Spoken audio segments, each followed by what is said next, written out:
Alors, je pense qu'il faut d'abord faire un bilan orthophonique Oui.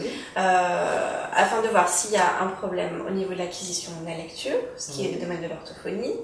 Si jamais il n'y a pas de problème en lecture et que l'orthophoniste voit que c'est juste un problème d'écriture, de gestes écrits, à ce moment-là, elle pourra renvoyer vers une graphothérapeute pour faire un bilan de l'écriture et du geste. Mon enfant confond la lettre B et la lettre P. Est-ce qu'il est forcément dyslexique? Et puis d'abord, qu'est-ce que c'est que la dyslexie? La dyslexie, c'est un trouble durable de l'acquisition de la lecture. Et puis, ça va souvent avec la dysorthographie, qui est le trouble d'acquisition de l'orthographe. La lecture, pour être simple, c'est la reconnaissance des mots et la compréhension. D'accord. Pour arriver à lire, il faut connaître un mot et puis ensuite comprendre ce que ça signifie.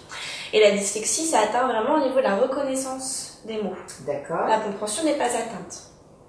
Et donc, un enfant pourra être confronté à un mot plusieurs fois et n'arrivera pas forcément à le reconnaître.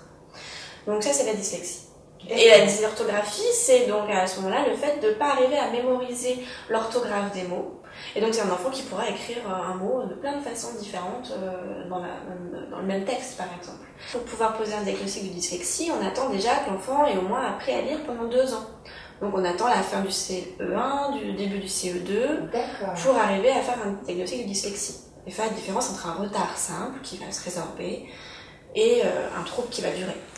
Est-ce que ça peut abîmer l'écriture? Donc le fait qu'un enfant soit dyslexique, voire dysorthographique? Alors, plutôt au niveau de dysorthographie, effectivement, un enfant qui fera beaucoup de fautes d'orthographe aura peut-être tendance à vouloir essayer de camoufler un peu quand il ne sait pas quelle lettre il faut écrire. Si c'est un en AN ou un en EN, par exemple, il fera une lettre qui est difficilement reconnaissable. Et du coup, il pourrait effectivement développer un trouble de l'écriture. Un enfant qui confond par exemple le P et le Q, ça peut juste être un problème d'orientation spatiale. En CP, pour un enfant, le P et le Q, c'est la même chose, ils ne se rendent pas forcément compte qu'ils ne sont pas orientés dans le même sens. Donc on peut le marquer l'un pour l'autre. Et alors après, s'il confond le P et le B, là c'est plutôt une confusion auditive. D'accord. C'est des sons qui sont proches phonétiquement et du coup il n'entend pas bien la différence. D'accord. Là à ce moment-là ça peut effectivement évoquer une difficulté, ça peut être un signe de dyslexie. Est-ce qu'il faut attendre le CE2 pour vous adresser à un enfant?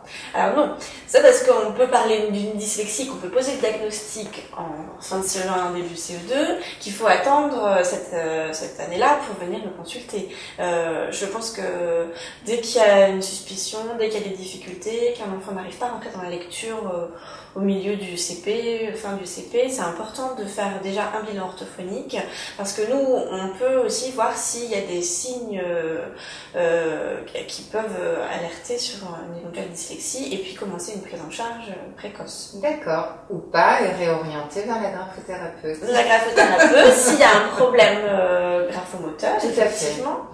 Voilà, ou après vers des psychomotriciens si c'est des problèmes d'orientation dans l'espace. Tout à fait. Ou alors l'orthophoniste peut faire un bilan logico-mathématique si c'est plutôt un problème de compréhension des consignes, des problèmes de numération, des choses comme ça. Très bien. Voilà. Merci bien Caroline.